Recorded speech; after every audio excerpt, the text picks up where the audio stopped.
I'd like to call the regularly scheduled Board of Finance meeting for Wednesday, June 19th, 2012 to order. First order of business is public forum. Is there anyone who wishes to address the board? Seeing none, let's move on to item 2.1, which would be to approve the minutes of the regular meeting of May 20th, 2013. Is there a motion? I'll make that motion. A second. Second. Comments, questions, changes, additions, deletions, whatever? I had one small comment. Certainly can. On item, paragraph 6 on page 5. I did not say, Mr. Gannon said computer software is high. I asked why the computer software seemed to be high. Okay.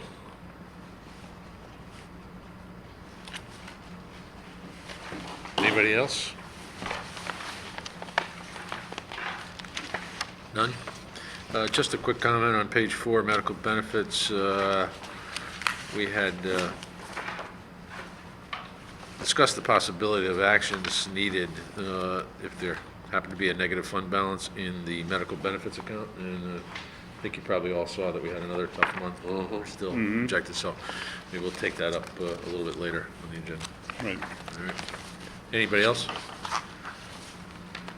Call the question. All in favor? Aye. Opposed? Abstained? None. Okay, item 3, correspondence. 3.1, standing building committee minutes. Mike is not here to give us a recap, which also means he's not here to answer any questions. But does anyone have any questions? And certainly Tracy can catch them for the record, and Mike can follow up upon his return, or general comments. I had one question. It was in item 8, which is on page 2, on the acting on renovations to a specific room at the Adams Middle School. And the action was because of the report of a mold issue in that room. And my question is whether this seems to recur from time to time at Adams, and I wondered whether this is something abnormal, or whether we haven't taken a complete inventory of all of the rooms, and whether we haven't examined it all from top to bottom. I mean, is this the only case, or are there other instances that are likely to crop up? I thought that this has come up year in, year out about mold at Adams. Well, if it's year in, year out, a couple of years ago, they had identified a mold problem, substantially remediated with Right. the change of the curtain drains around the outside of the facility, and then there was some work done. And there was some testing that was done on all the rooms down in the basement level of Adams. And this one room came back slightly elevated. So they're doing some work to try and repair that, and then they're going to do some renovations to the room to make it more efficient, better suit the needs of what the room is being used for. So they checked all the rooms at the basement level? Yes. They've been checking them. There's been ongoing testing that's done on a periodic basis during the wetter, damper months to make sure that things don't get elevated and we catch it in time if there is. It's much, much better than it had been before, and the testing is to ensure that there are no other flare-ups that would result in adverse conditions continuing.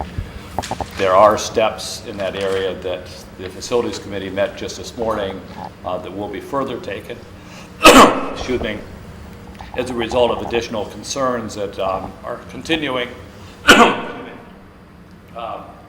Probably underneath the Adams Immediate Needs Bond is where additional dollars will be coming from for that, since there's still several $100,000 that have been unexpended on that appropriation a couple of years ago. Good. Thank you. Dave? Are you done, Ken? Yes. Matt, I had a question here. This is on the first page, the Energy Committee report. I'm looking now at the third paragraph under 3.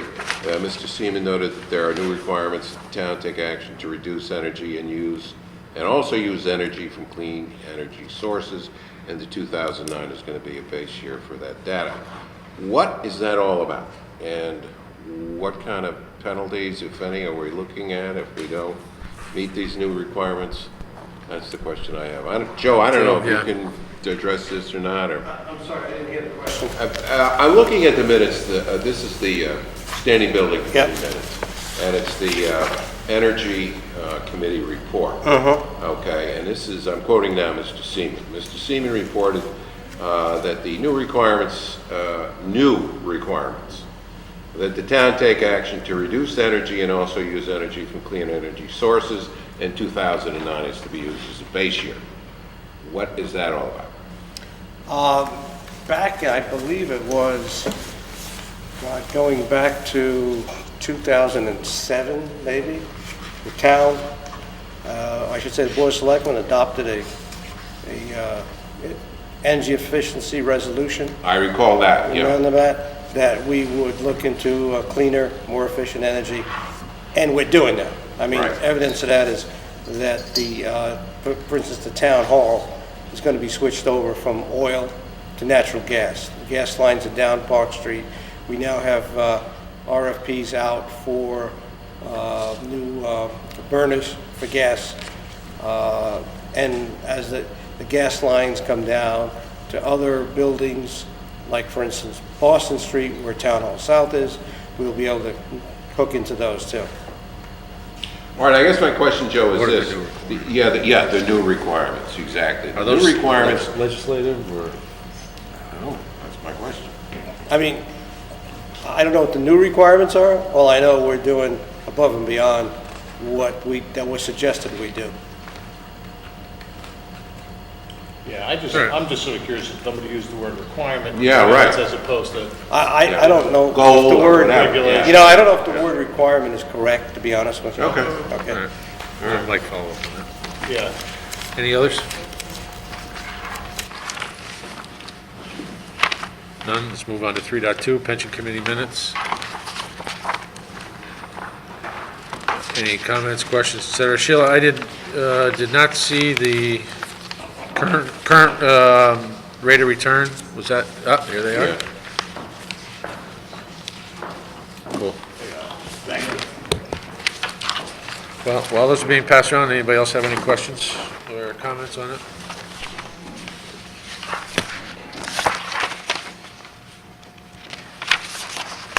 Yeah, I just wanted to confirm, I guess on page 2, it's mentioned that all employees that are hired in September will join the defined contribution plan.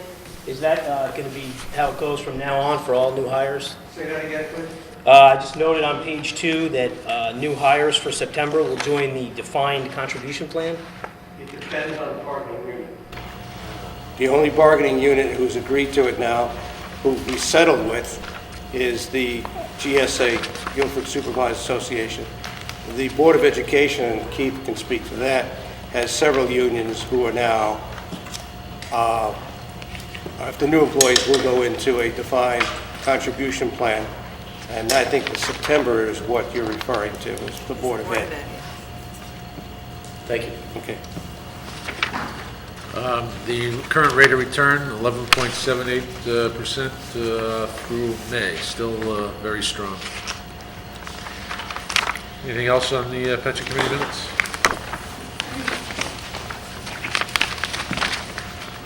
Item 4, review and accept the report of expenditures for the Board of Education for May 2013, and the Board of Ed Reviewer of the Month, Keith Bishop and Linda Trudeau. What would you like to bring to our attention? Good evening. Good evening. Sit over there.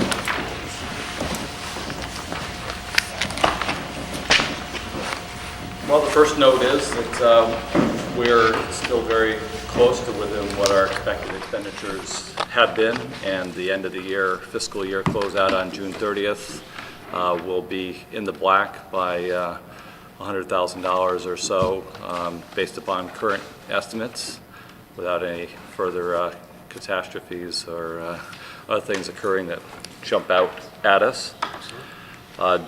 During the past month, then, the excess costs grant came in from the state for $305,000, so that got put back into the general fund and was then credited back against our tuition line, so that the percent of budget then adjusted as a result of that. There are no Transfers anticipated within the Board of Ed budgetary accounts for the end of the fiscal year.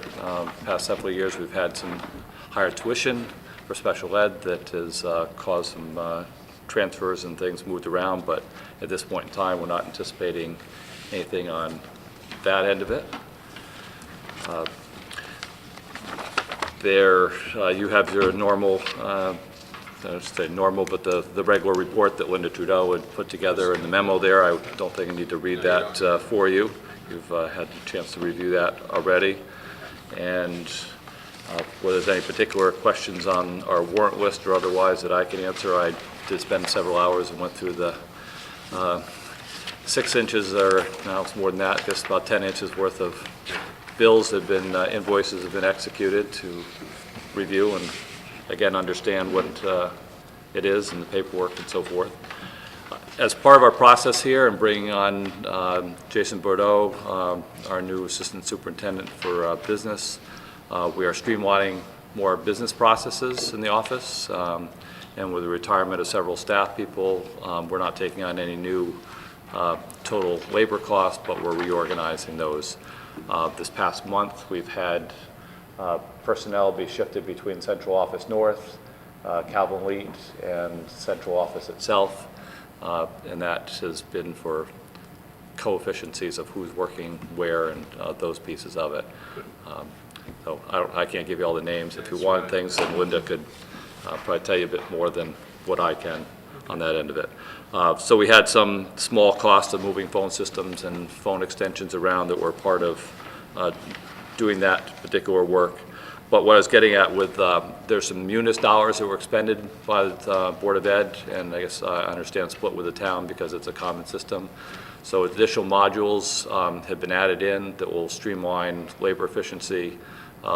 Electronic POs in particular is one of the big pieces, so that they're electronically submitted, and the approval process is that rather than paper moving through the process. And I think that will greatly benefit us all in that regard. To the 21st century? Thankfully, yes. We're getting there. So it's a teamwork effort, and I hope on the town side of it that will, the push on the Board of Ed side to get things that we'd like to be done, and what the town has, we can continue to have our employees who are in charge of those systems really dig in and find out what's at the bottom of the menus as well as what's at the top of the menus. And if there's some training time that we've had, one of our staff people went to a Munis training seminar this past month. Jason was at one when they participated in things in the past as well. So those are important components, just like professional development for teachers, and we need it on that side as well. Good. So with that, then if there's any other questions, then I'll Certainly. get out of your hair. Yeah, Keith, I have two questions regarding the minutes of the Finance Committee meeting on May 13th. I'm looking now at paragraph 3 on the first page.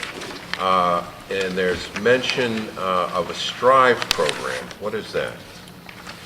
Okay, I'm going to have to take and ask Linda here, as I don't have my minutes, but The STRIVE program is a program that they're doing for students in conjunction with Clinton and Madison, for students that are 18 to 21-year-olds. We are required to still provide education and vocational training for. So we're doing this program in conjunction with these other towns to service the needs. Otherwise, we'd be outsourcing or bringing in consultants to service the needs of those students. Okay, now, I think, did Dr. Freeman address this program? Yes. Yes. Yes, Yeah. I That's thought, part of the okay. budget. Yes, right, so this is our yes. alternative education program, Right, and it will be right. kicking off for next fall. And there's sort of two components. There's a late afternoon component of it after the regular school day, and then there's one that occurs during the school day, and they have two different constituencies and what their needs are and when they will be attending those classes. So we don't need to be sending them out, for example, or we're cooperating with the strengths of the other towns that are participating.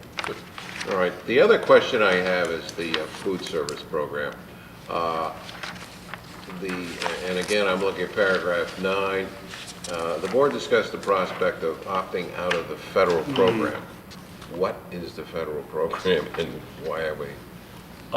We get so much per meal Okay. for the free and reduced lunch program and others. Yeah, we get a dollar amount for every free meal served, every reduced meal served, and every paid meal. But in order to get these funds, you have to adhere to certain guidelines for The nutritional content. nutritional content, serving size, calories, amount of proteins. So in order to provide a variety of foods, there was discussion of opting out of those guidelines so that we could offer slightly different foods than what that requirement holds us to. That's it, a greater variety of foods, that's the reason for? Well, I mean, it's a combination of things here. Again, the restrictions that are put on you for the portion sizes, again, the exact nutritional content are dictated from that upper level. One of the concerns is all of a When sudden. you say that upper level, you're talking about Washington? The feds, yes, Yes. right. Not you, but the feds, yes. Well, what do we object to? Well, Well, yeah, come eat lunch. There's not enough variety, and they're not selling enough meals off the, Correct. If you're a on the football line. player and you go in for lunch and you get your lunch platter, you're gonna be hungry after you leave. But in order to get that meal to qualify, you've gotta have that stuff on it, and all you can have is X amount. And that portion size doesn't satisfy some people's body. Right, and I understand Needs. participation in the federal program requires you to provide portions and choices for everybody, not just those who participate in the federal lunch reimbursement program. That Right. little piece of paper you had to fill out every year, Right, every whether or not, September. your family wants to apply or qualifies for it. So obviously what has happened here is the overall food, the limitations placed on the food menu may be affecting our ability to sell lunches. Anything that we serve for a normal meal to a regular full paid student has to be available for a free or reduced student as well. Right.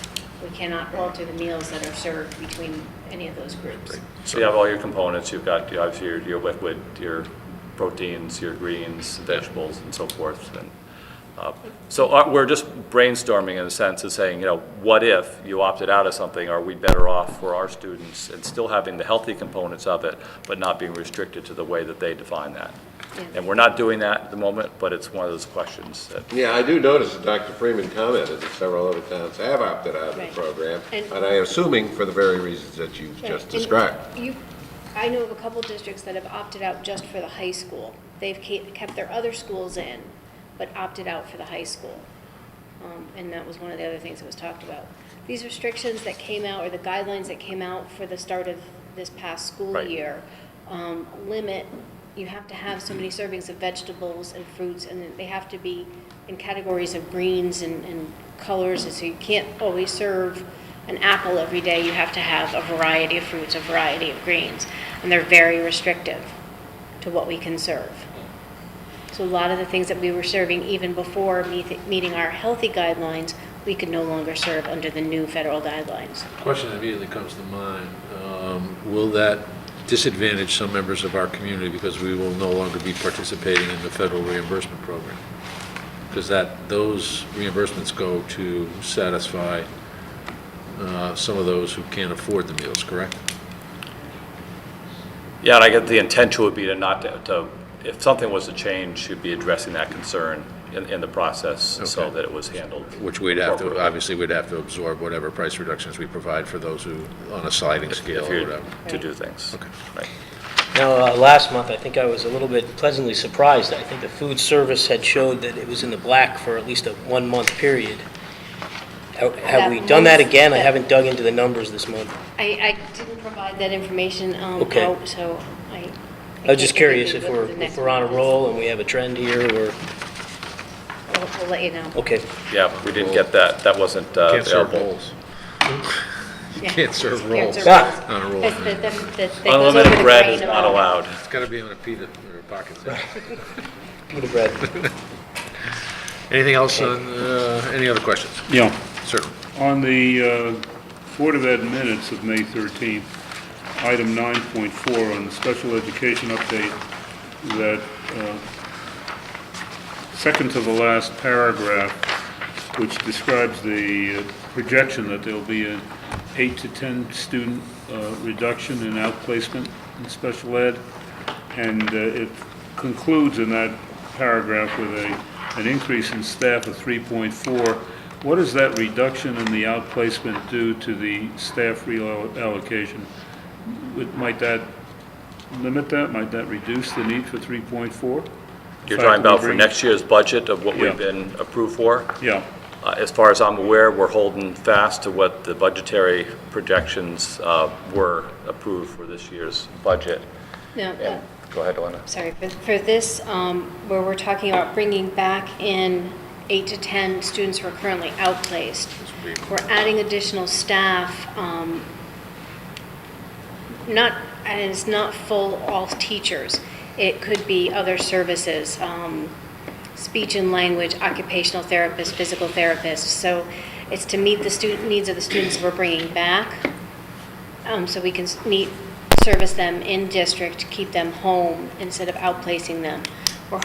Our anticipation is that the additional staff is going to be budget neutral because it'll be paid for by That was the question. the reduction of the outplacements.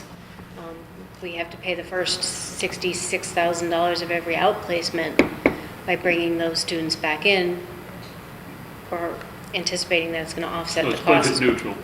It's anticipated to be. Yeah, I Anticipated had, to be. Yes, the And goal. the transportation Hopefully then it'll be is better. gone, or the major amount of transportation is gone because you're not transporting out of the town, you're only transporting within town is another savings component to it. all right, I had Ken, I had this part underlined too. My question is this, it's budget neutral now, but let's say next year, we do the same thing. Are we gonna be, and we bring back 8 to 10 more kids, in-house, so to speak? Are we gonna be adding another 3.4 staff to accommodate those additional kids?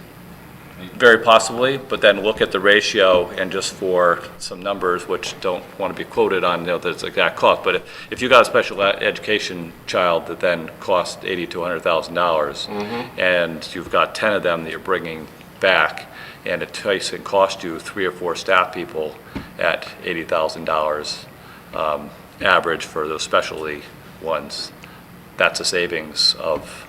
Yeah, but not all those kids you're bringing back are gonna cost that much. Well, again, Yeah. I'm only ballparking, and I'm not the one that's in the office to crank the numbers, but that's the savings is the transportation plus the differential that you're then paying somebody else to have profit on top of their labor because you're putting them to a special institution that is And I'm going to assume. for profit. I'm going to assume, which is always a stupid thing to do, that you can't have a straight line evaluation or straight line comparison to the number, that 8 to 10 representing 3.4 students. There may be some economies of scale where you add the next 8 to 10, you only have to, you'll have to bring in 1.2 or 1.3, I don't, because there's excess That was capacity. my question. And some of these will then be a part person, whether it's 0.4, 0.6, and then you add another student, maybe you bring on then another couple tenths of equivalent for it. The benefits are already there at a certain point. You're not adding in the additional benefits. Now, this particular issue does concern me, though, because I brought up many a time that the special education study implied that we have in-house capacity to handle more students in-house for special education. And obviously, there's more to it than that. It's very difficult to place students under professionals who can handle their exact issues. But it does always concern me when they want to add staff, because the need here is really to take advantage of the capacity that we have, according to the study, to bring students back in-house. Like capacity, physical versus staff are two different portions. And the physical part of it is something we do have, and the staffing is then fluctuating based upon the PPTs and the individualized education plans that are required and mandated based upon the student that we have, whether they're in-house or out-of-house, and what the best placement for them is. And as if you remember, then 3 years ago, we were talking about this, I think, with Dr. Porcella, and we decided that we were not ready to take and jump up and then have what appeared to be extra cost in starting the program up. Whereas this past year, then we looked at financials harder and a different light and felt that we were going to be in a neutral situation to go ahead with it, and it will be positive as we build the program going forward. I think it's important to note that this program is new. This was not part of the discussions we had during budget season. This has developed as a result of Dr. Brown coming on board, assessing what our current scenarios, our current capabilities are, as well as running that against the special education report that was produced a couple of years ago. And this is in addition to the programs that we had talked about during budget season. Right. I just want that to be clear. So it has been developed since that time. Right. But in net neutral But at neutral. anticipation, right. Clearly, Yeah, Dr. so- Brown's goal to reduce the cost of special education, that must be one of her goals. And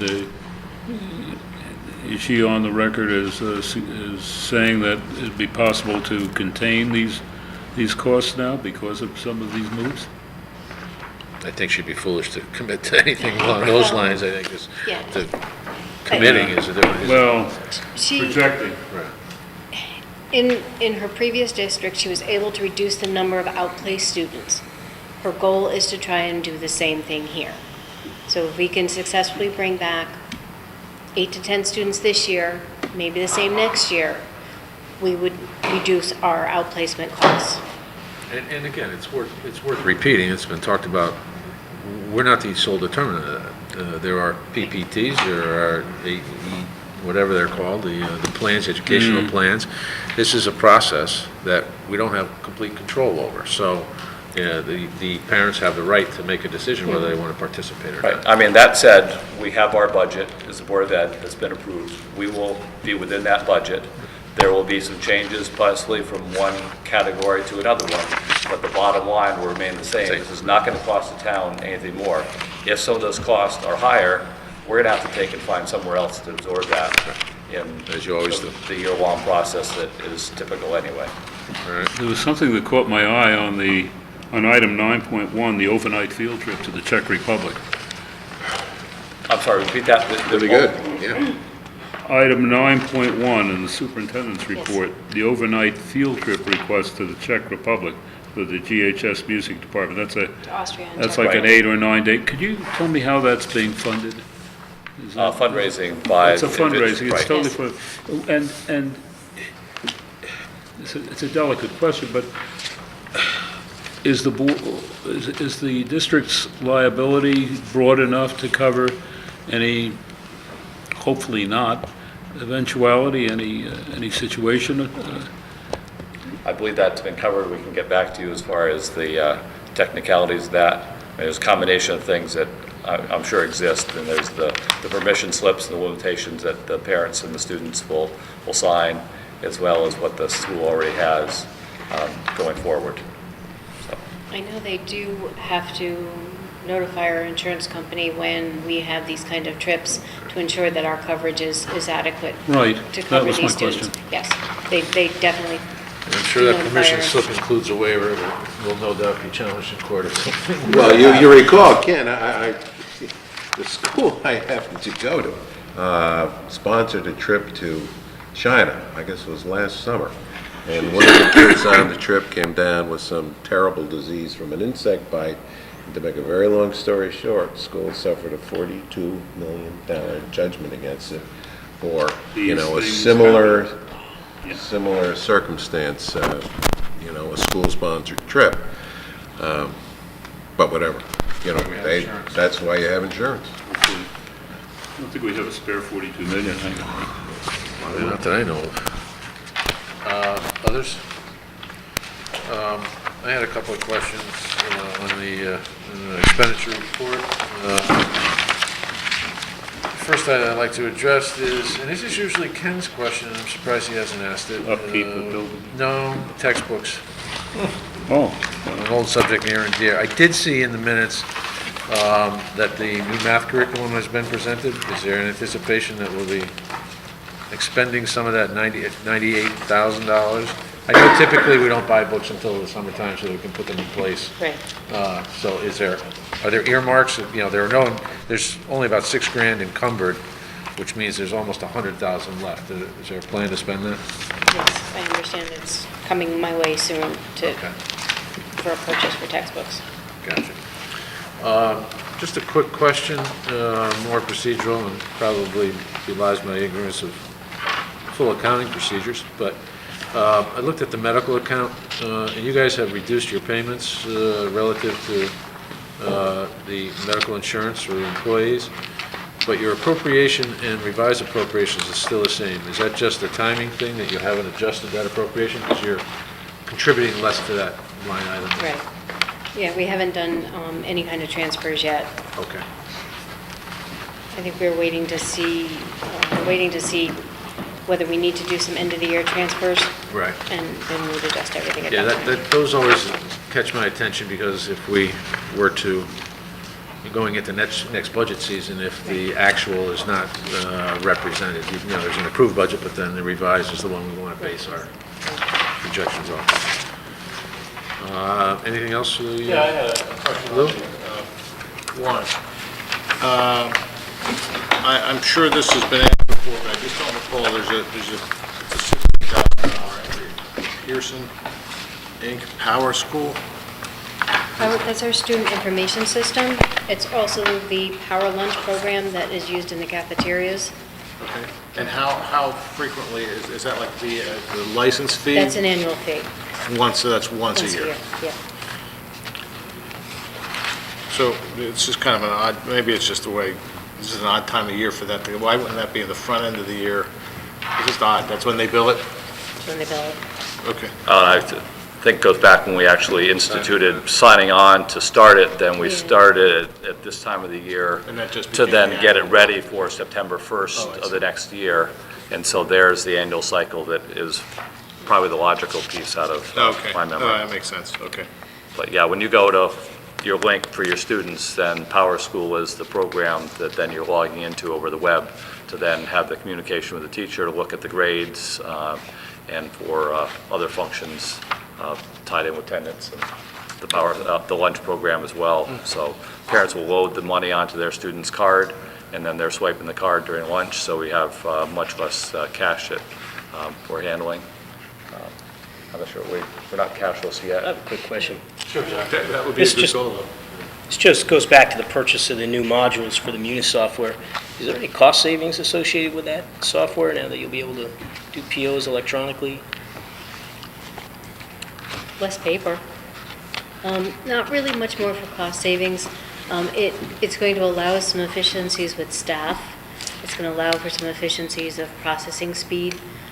We won't have the bus driver driving paper from one school to another for approvals, from picking up at a school, bringing it to Lathrop House for approval, bringing it up to our office for processing.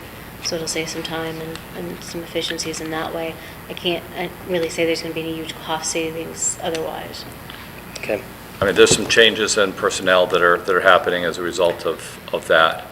Say, there may be some movement of people, but then there's other functions, and we look at administration in particular, so that the principals and superintendent are going to have time savings by having electronic stuff to look at and do on the computer screen instead of having to wait for a stack of paper to take an initial. And there's other evaluation processes of the state of Connecticut, administrative overhead that is added burdens that the state has put on us that are, you know, unfunded mandates that take administrative time, and this is going to help in that process in particular. All right. Anything else? I had a general question, because two sets of warrants caught my eye, one on page 12, I believe it is. This is a real eye test. The other on page 22. There are two bus companies providing special ed transportation that are recorded in here. Warrants are recorded in here. How many of these subsidiary bus companies do we use for special ed, and why do we use them? I mean, why? What particular function do they? Simple as What cost particular savings. function does Winkle provide that? They bid individual routes, is that right? Yeah. Is that it? Is it routes? Is it? It's individual routes. It's picking up one or two students in Oh, I Guilford and see. bringing them to a specific school. So we bid it individually. I think we have Durham, Winkle, STA, Ah, Livery, There's somebody there called Lassie. Yeah, Glassy lived in. Lassie is one of them in here. Yes, there's 4 or 5 different 4 or 5. vendors that do our special ed transportation, and it's a cost savings. We've saved, by bidding it out this way, we've saved substantially over the last few years. That's good. It was bid before, but it was bid as a group. So here's the book of business, and you take and bid on the book of business. And that wasn't as competitive as having it to be split out. And somebody not being able to bid because they didn't have the equipment to do a bigger one, but they had smaller size that they could do. Specialized ones, Right. Anything else? Board of Ed? No? Thank you. You're welcome.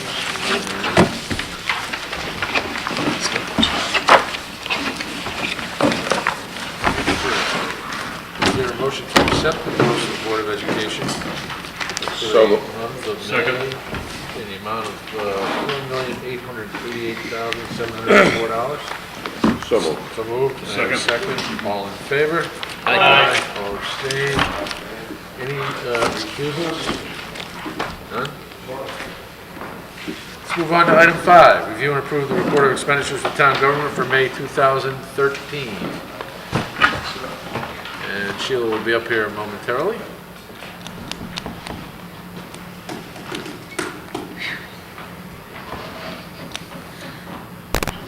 Yeah, you're moving slowly. That's not good. Well, late in the year for a skiing accident. Yeah. Okay. Good morning, good Good afternoon. afternoon, Good morning, evening. good afternoon. Sheila, what would you like to bring to our Okay. attention? Well, we'll start, as usual, with the revenue report, and then we'll try to get into some projections. That's fine.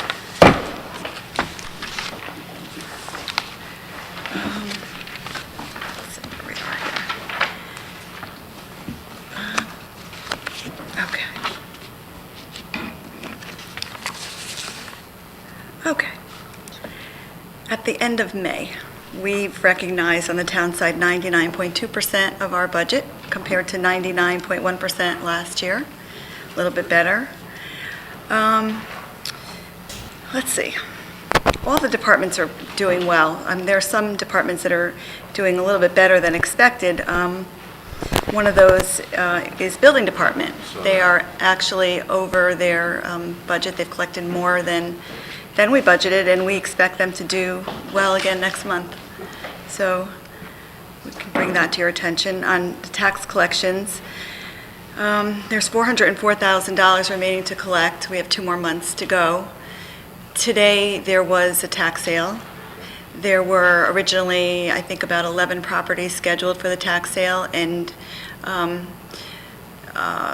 of them actually paid the attorney prior to the sale, so that didn't go to sale. One of them filed bankruptcy, and one of them actually went to the sale today and was, the taxes were sold, so we did get our money for that. So that number was probably, if you look at the month of June, which you don't have in front of you, taxes, back taxes, current taxes, interest, liens, we've collected over $200,000 this month, so it's half, more than half, actually, of the $400,000. So I think we're in really good shape again on tax collections. Fire department is also in really good shape. Don't forget, they have 2 more months to collect, as does Youth and Family Services. So if we could kind of move into my projection, I actually, without trying, I came out with $2,000 bottom line surplus in revenue, which is just amazing, seeing that our revenue budget is $83 million. I came out with $2,000, and that's probably going to be very close. So I'm confident in saying that we're going to be at least even on revenue. Does that include the FEMA reimbursement? No, nope. The FEMA reimbursement is a reduction to expenditures. Okay, I'm sorry. Okay, that's all right. Go on. But what I do want to bring 2 potential caveats to the situation, and that being on the state revenue side. One is the school construction payments, where there's still some money that's available. And I call the state on that because we've never had an issue. We've always collected exactly, it's a scheduled amount based on our debt service. and we've always collected it on time and exactly what we budgeted, except for this year, and so it's troublesome. And basically, they said this is the last year, which we knew, we don't have it in our budget next year, and they're going to do an audit of the projects. Now, these projects are like 20 years old, some of them. So I'm not quite sure what this audit entails, if it's an audit of the actual building, the project, or if it's an audit of the accounting. They really didn't know. I couldn't get a great answer when I spoke with them early last week, but I don't see any reason why we're not going to get it. It's scheduled. I think it's just policy that they, they have to like sign off on the last payments. And when you say today, who are you It's talking the about State Department of Education, school facilities. Have we been able to confirm that they're doing it with other municipalities as well? They say yes. I've never heard of it before. It may be that I haven't gotten to the end of everyone's ending basically now because those bonds from 1998, they're the last ones, that are on the old program. Right. So I'm wondering if everyone is in that same situation. I see they've paid some of it, but not Right. all of it. They did make some payments, 34,000. Some of it may relate to the fact that we refund bonds. Okay. And some of those bonds were for school purposes that we bonded maybe back in the 90s. Okay. And the interest rate was reduced. And they may have figured out that perhaps they owe us less money than originally scheduled. But there's been no real talk about that. I was on the phone with a person at the state who's very helpful, spent a lot of time with me, but couldn't really give me a definitive answer. So I'll let you know. She really didn't say that I should be worried, though. Okay. Is this something to talk to our legislators about? If it gets, Yeah. we'll let it play out a little bit, and then we'll get to that point. The other state issue is the municipal revenue cost sharing. Sure, yeah. That's the sales tax money. We got it last August for fiscal 12, so I assume that we're going to receive it again. I thought that we were supposed to get it quarterly. We haven't. We've gotten the manufacturing transition grant quarterly, which is, $50,000 or so. Right.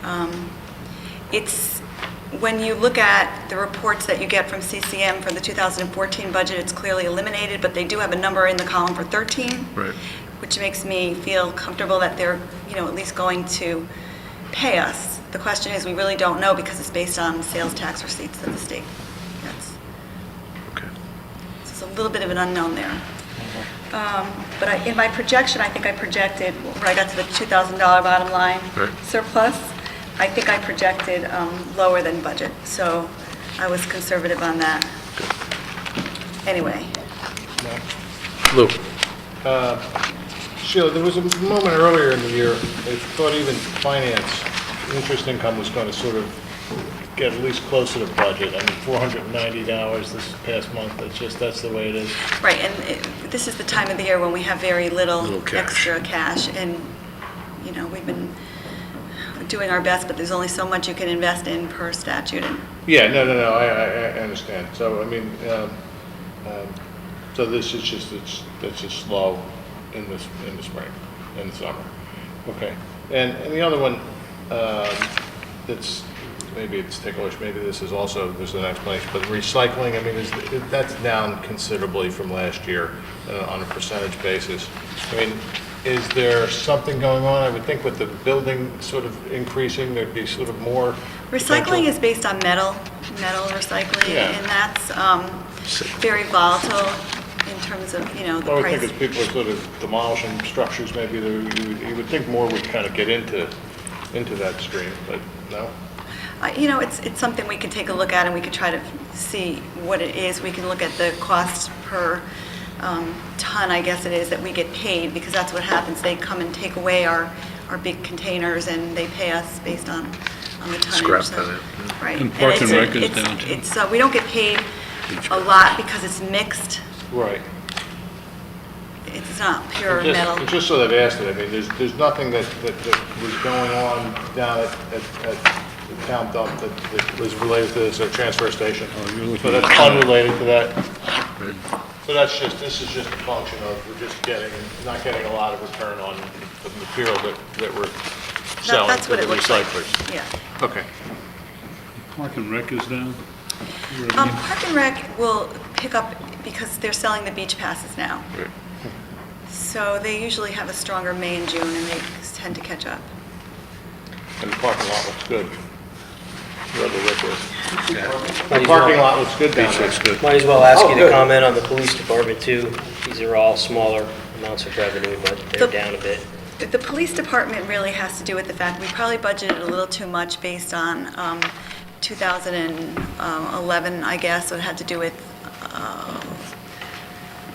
Storm Irene, I believe, where they had a lot of extra duty money coming in that we put to revenue in general fund. Okay. For the cars, not for the payroll. Anything else on revenues? Nope. Expenditures.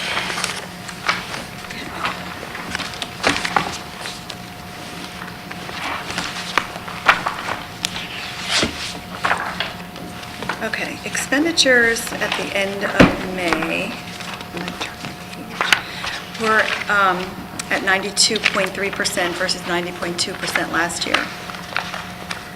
Again, down below, I show the expenditures compared to last year without the storm expenditures, and it's running about a 2% difference, 91.1 this year versus 88.8 last year, a little over a percentage point.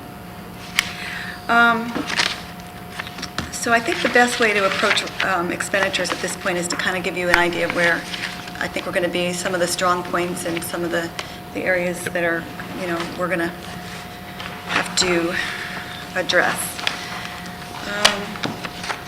We'll start with the troublesome areas first. We talked about legal Yep. all year.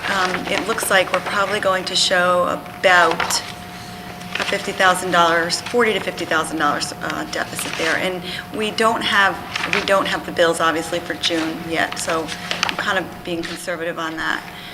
It's all in the negotiations, the labor negotiations. It's not in general legal, where we actually did a little better than budget. Teamsters took quite a bit of time to settle, and we've discussed that before. So, that being said, we probably will need a transfer from contingency. Smaller amount is in registrar. They're probably going to be short $3,000 to $5,000 or so. So you will see a transfer for that as well. There's really nothing else that's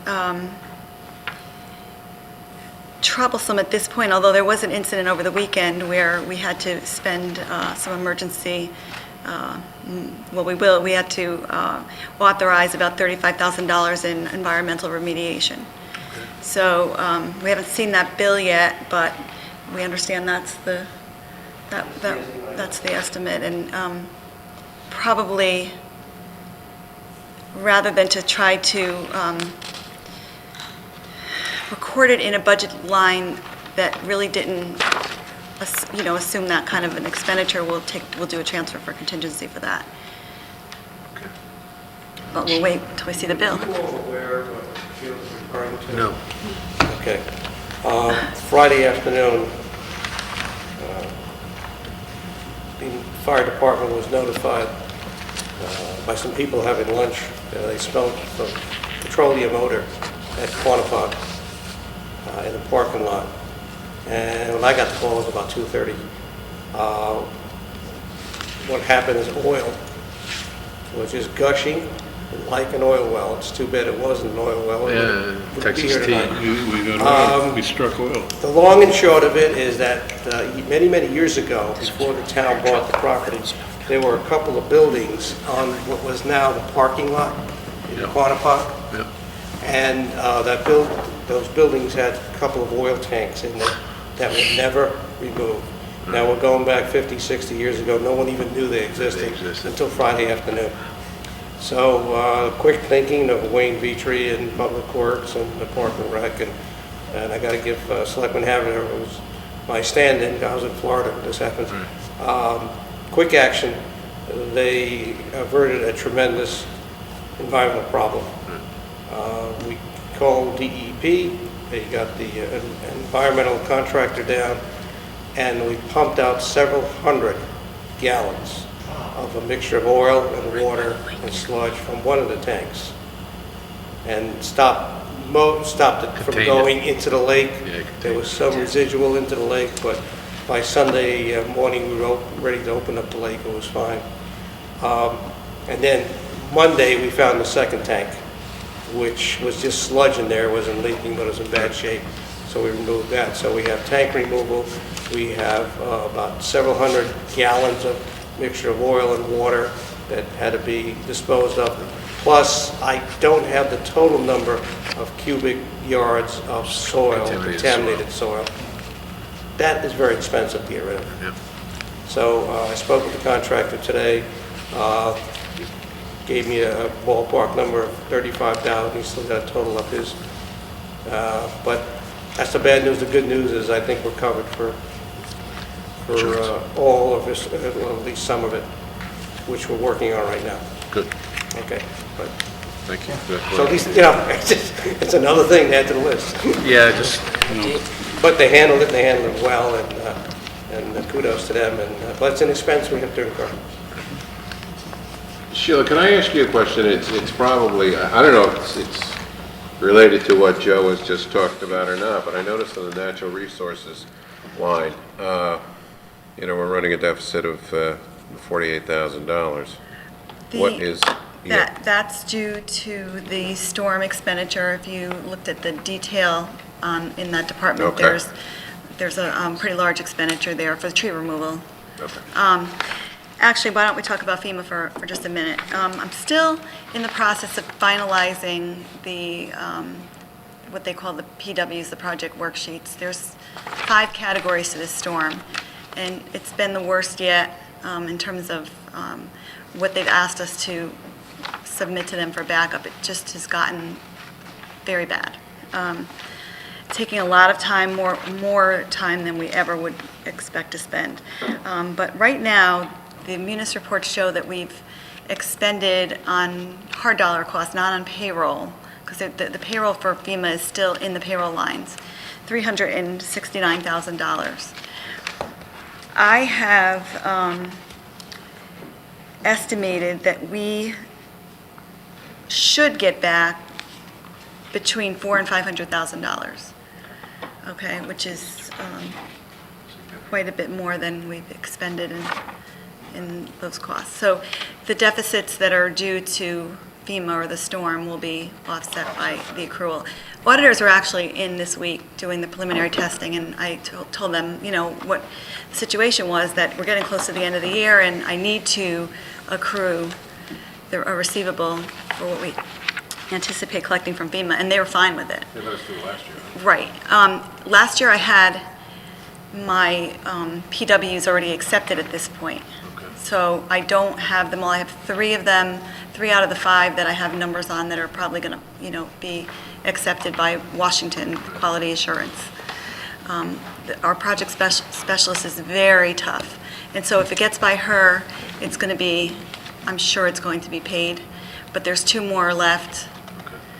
So this is the one area where we have to be careful when we're projecting a surplus, because I really think we'll be fine, but I have to be cautious with it.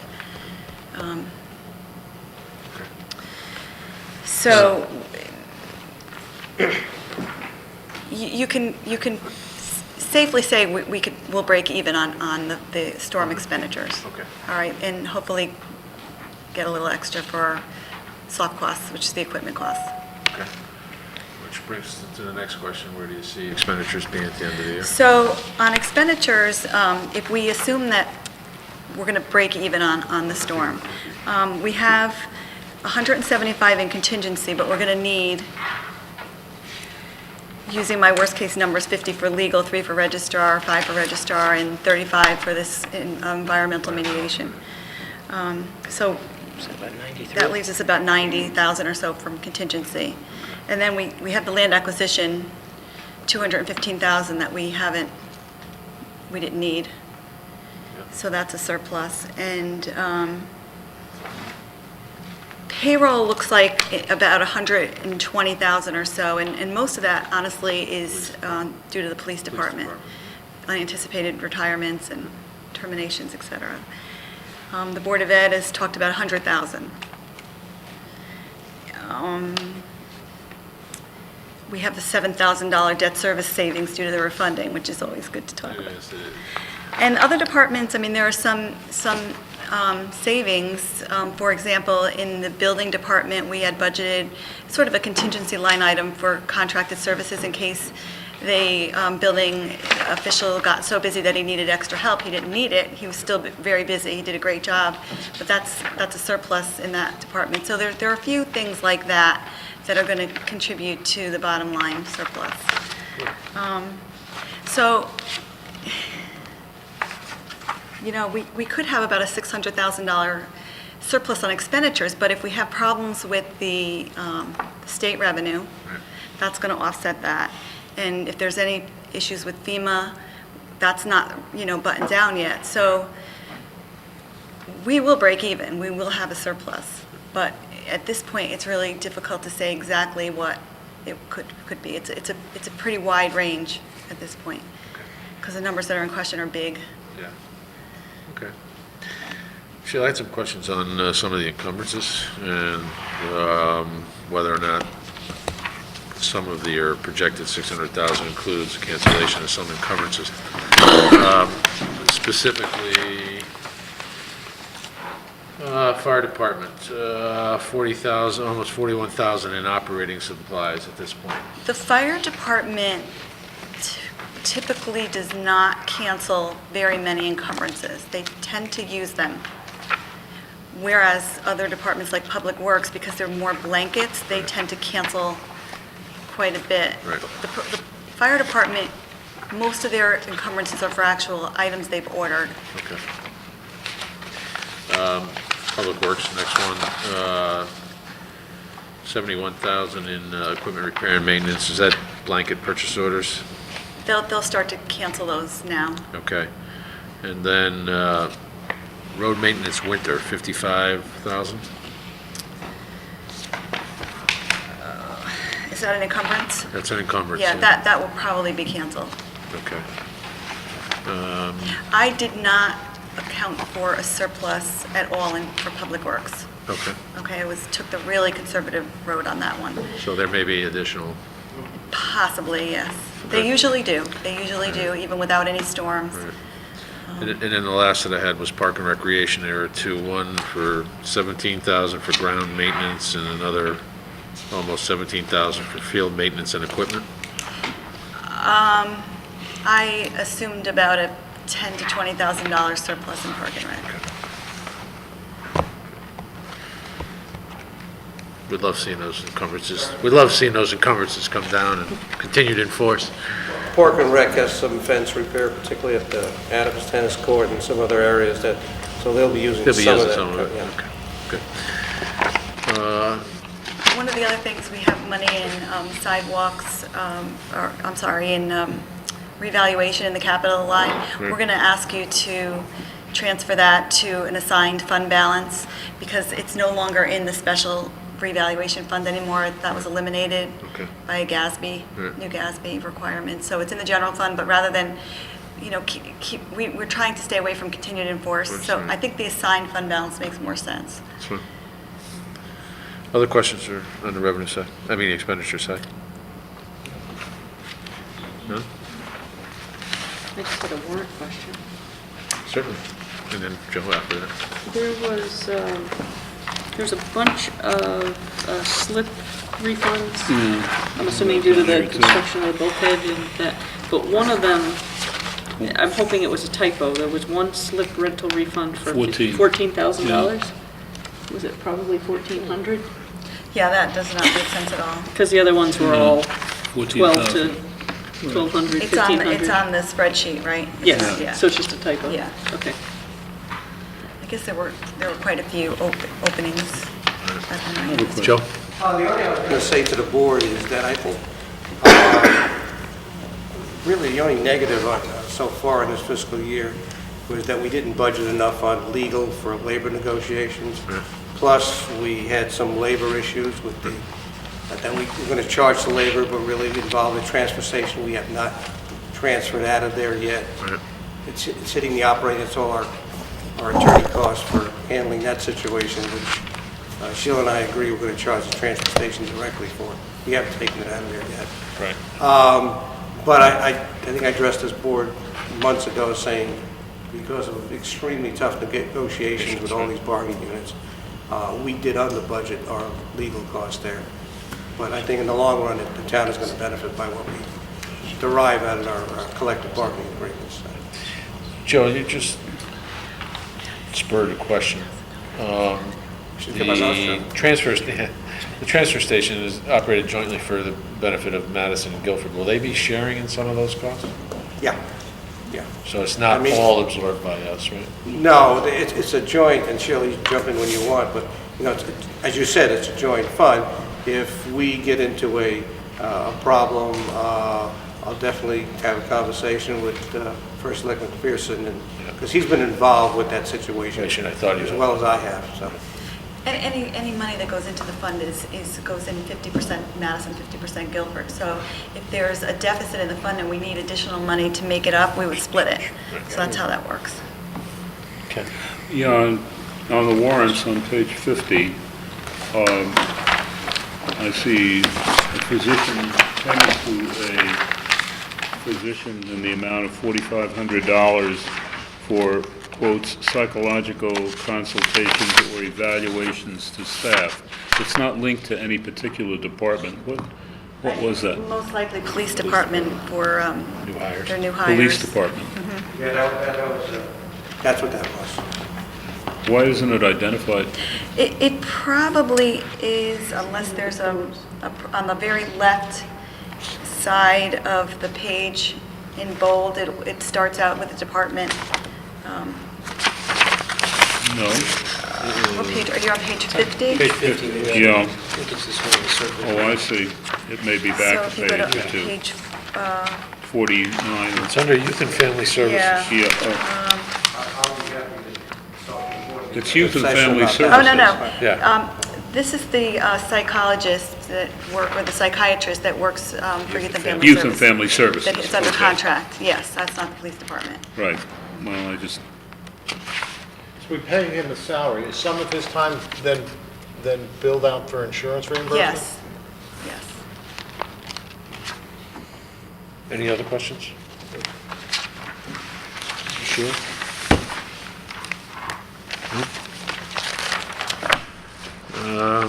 don't think we got capital. I have, I left one on the machine in an effort to try to rush, but I do have the town capital for you. Thank you. So One page each. there's not a ton of activity on the Board of Ed side.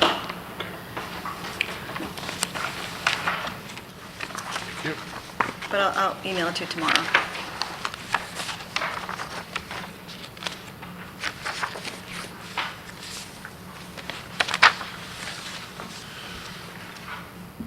Just one sheet. Extra sheets. Sorry. we'll go back to it. Up there to the table. All right, well, I'm not sure we're going to spend Yeah. any time looking at this now. If anybody has any questions on it, please feel free to get to Sheila on that. The same projects are just continuing, the cell Right. tower, the town hall. And as you said, there hasn't HVAC been much system and movement on windows, yeah. Medical benefits, another difficult month, over $1 million, but I think the last meeting, you mentioned there were a couple that were at 50% of the stop loss. Yes. Have they gotten to that with, There are, I think, 6 right now that are either reach the stop, have met the stop loss or at 50%. It's a pretty big number. Okay. I'm hoping that helps us with June. Right.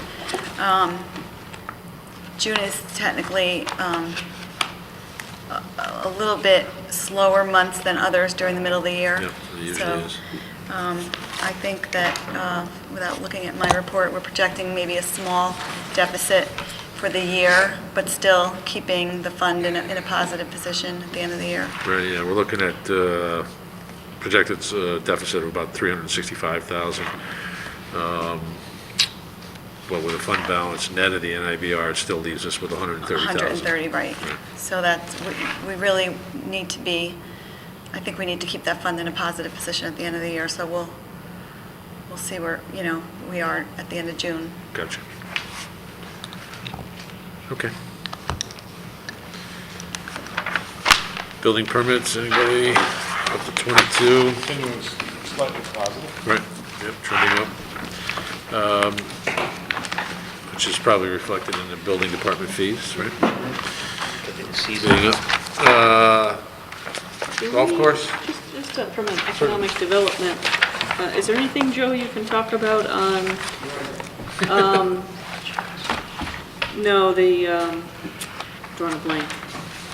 What, corner of West Street and Route 1? Corner of where?